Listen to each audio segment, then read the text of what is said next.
Notre invitée du jour de Matin Première est la chef de cuisine réunionnaise, participante au Top Chef sur M6, de Top Chef sur M6, Kelly Rangama, bonjour. Bonjour. Merci d'être avec nous. Vous êtes l'une des candidates de la saison 8 de Top Chef, émission culte, on peut le dire, sur M6.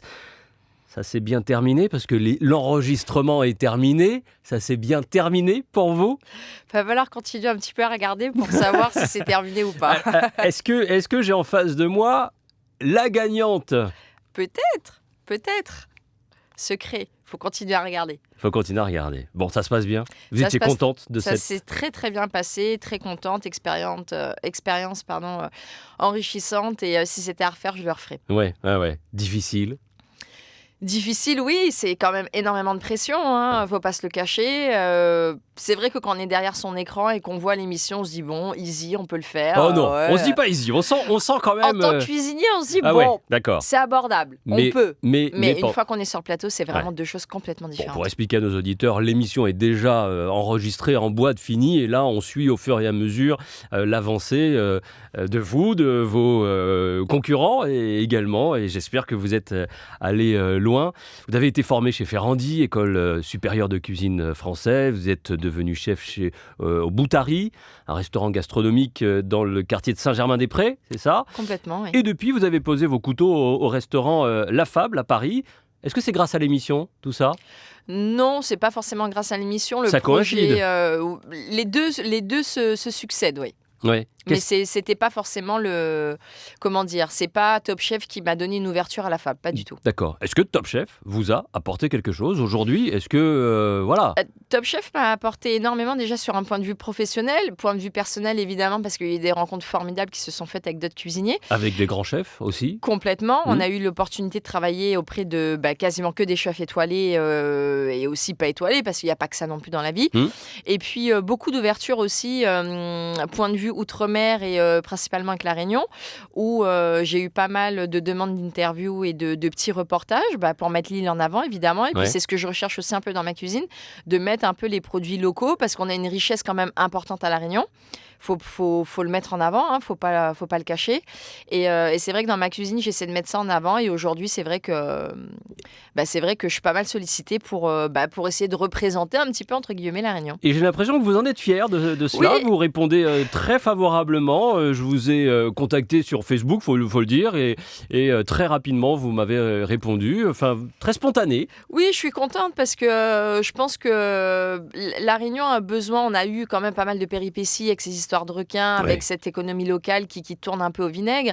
Je pense que La Réunion a besoin d'un petit coup de force et peut-être un petit coup de boost pour la redynamiser un petit peu. Donc aujourd'hui, si je peux filer un petit coup de main. Vous êtes un des porte-drapeaux de cette belle réunion. Est-ce que l'émission vous a apporté également, d'un point de vue personnel, professionnel, une assurance supplémentaire, un entraînement particulier, une façon de gérer le stress? C'est vrai que Top Chef nous mène à des difficultés auxquelles on ne s'y attend pas, parce que c'est fait de plein de rebondissements. On ne le voit pas comme ça, mais c'est fait de plein de rebondissements. Et c'est vrai que j'avais un petit peu ce manque de confiance en moi, ou des fois un peu en panique ou un peu en stress. Et c'est vrai qu'aujourd'hui, avec la gestion du restaurant où on n'est pas très nombreux, oui, Top Chef m'a apporté une force et une capacité à me surpasser. L'obstination finit par payer. C'est ce que j'ai retenu de vous, de votre parcours. Et je fais référence, on va en parler également, à une période de votre vie, mais aussi à encore cette émission où il y a cette anecdote du céleri que vous maintenez. Voilà, c'est l'obstination. Oui, obstiné. C'est vrai que je m'étais un petit peu renseignée avant d'entrer dans Top Chef, ce que les chefs aimaient ou pas. Et c'est vrai que j'avais retenu que la chef d'arrose n'aimait pas le céleri. Mais quand j'arrive sur l'épreuve, je zappe, mais complet. Ah ouais. Et elle me dit, mais tu sais que moi, j'aime pas ça. Et là, je me dis, mais merde, mais comment on va faire? Elle aime pas ça, comment on va faire? Ouais. Je me dis non, je sais que ma recette, je sais que ça match, le céleri, la sardine, je sais que tout va avec, je vois pas pourquoi. Ok, elle aime pas, mais il y a pas que elle comme jury à séduire, ils sont trois. Ouais. Ça passe pas, tant pis, je continue. Oui, obstiné, oui, c'est dans mon caractère. Car vous revenez de loin également, et surtout d'une grave maladie qui vous a donné l'envie d'aller plus loin, d'y aller, de foncer et de gagner. Complètement, ouais, une maladie assez grave, il y a à peu près 6 ans de ça maintenant, où aujourd'hui je vis encore un peu avec ce handicap, où on le voit pas et je pense que pour quel que soit le corps de métier, la cuisine ou tout autre métier de service ou pas, hein, Mmh. je pense qu'il y a tout se passe dans la tête en fait, tout est dans le mental, il faut juste se donner les moyens et puis un petit coup de pouce quand même de l'entourage parce qu'il faut pas le mettre de côté, l'entourage y est pour beaucoup. Entourage familial? Entourage familial, maman, papa, frère, sœur et puis son conjoint Mmh, évidemment. mmh. Mon mari qui fait partie aussi de la restauration, qui me soutient énormément, qui lui est pâtissier.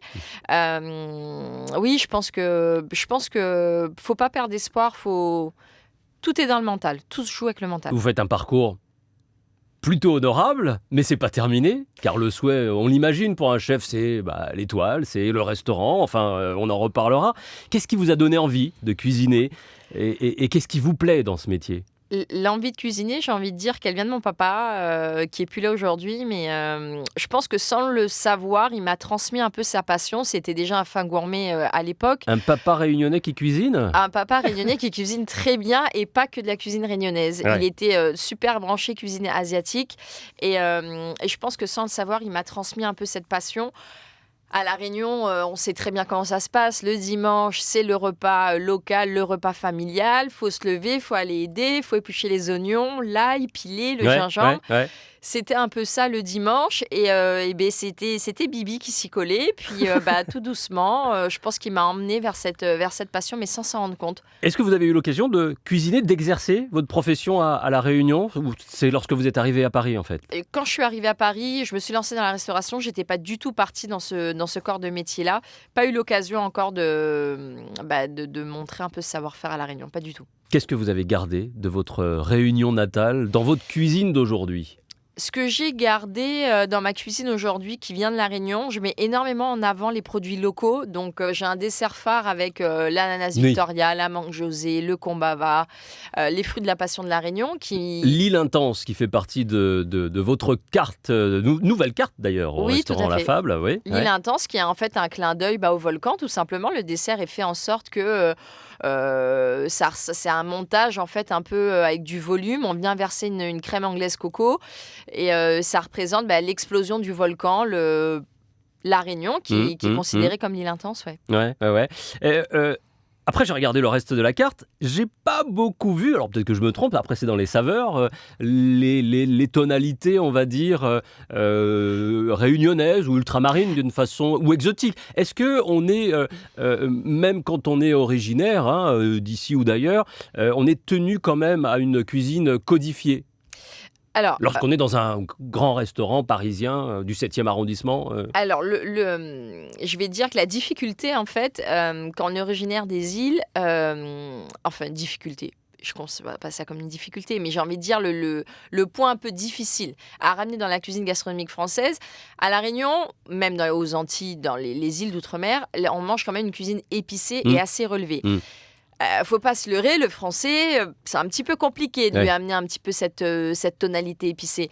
Moi, je la ramène, mais en essayant de contourner un peu, de revisiter. Quand on voit la carte, oui, on se dit qu'il n'y a pas de connotation réunionnaise. C'est pas vrai. Il faut venir y manger. Je viendrai, avec plaisir. Il y a ce fameux bouchon qu'on retrouve à La Réunion, qui est revisité en fait à la carte. Le bouchon est en fait refaçonné d'une certaine façon pour faire en sorte elle soit un peu plus, on va dire, un peu plus raffinée. Je peux pas mettre un bouchon comme ça dans l'assiette et l'envoyer avec une sauce Siave et une sauce piment, c'est pas possible. Ça On est passera obligé pas. de le faire évoluer. On est obligé de l'évoluer. Et dans l'appellation de cette entrée, je suis obligée aussi de lui donner une autre allure.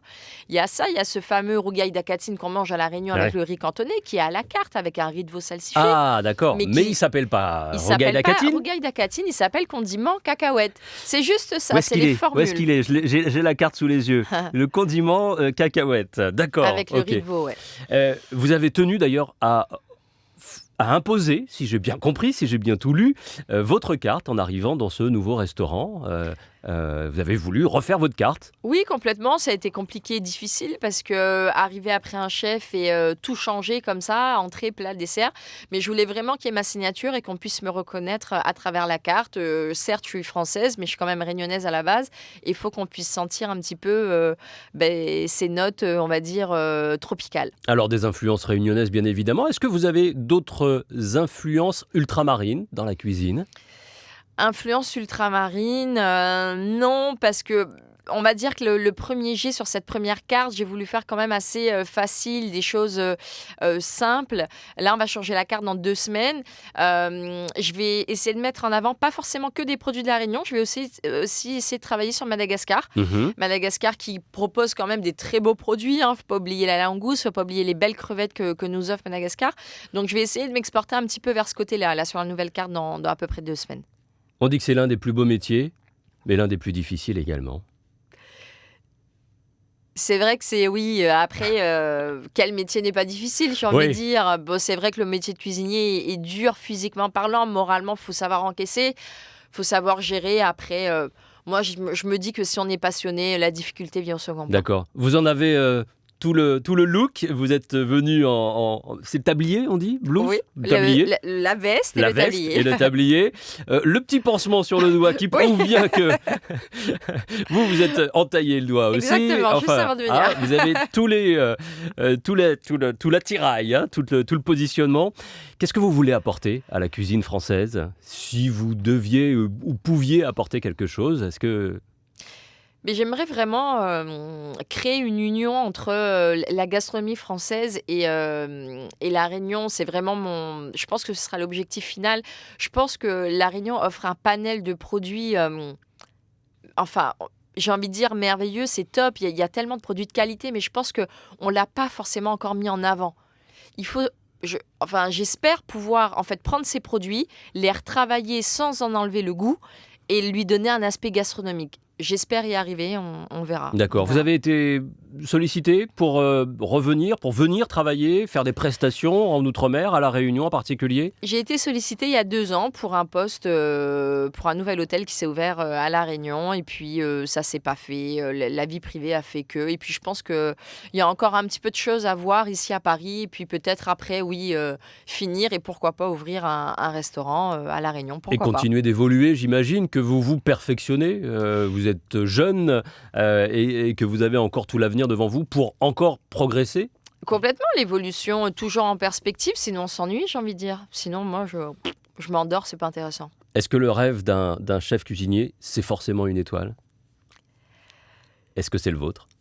J'ai envie de dire que le cuisinier qui vit un peu dans ce monde de gastronomie, bien sûr qu'il a des étoiles plein les yeux et bien sûr, je pense que oui, la finalité, c'est d'en avoir une. Après, c'est pas l'objectif pour l'instant, mais oui, c'est dans un coin de ma tête et j'espère qu'un jour, elle viendra. Ouais, vous avez admiré de côtoyer justement, alors ces chefs étoilés ou pas, comme vous le précisiez, mais ces expérimentés, hommes et femmes d'ailleurs, de la cuisine, lors de cette émission Top Chef. Vous avez aimé ça? Quand on les voit arriver, ces chefs, comme vous dites, étoilés ou non, col bleu, blanc, rouge ou non, oui, on est en admiration.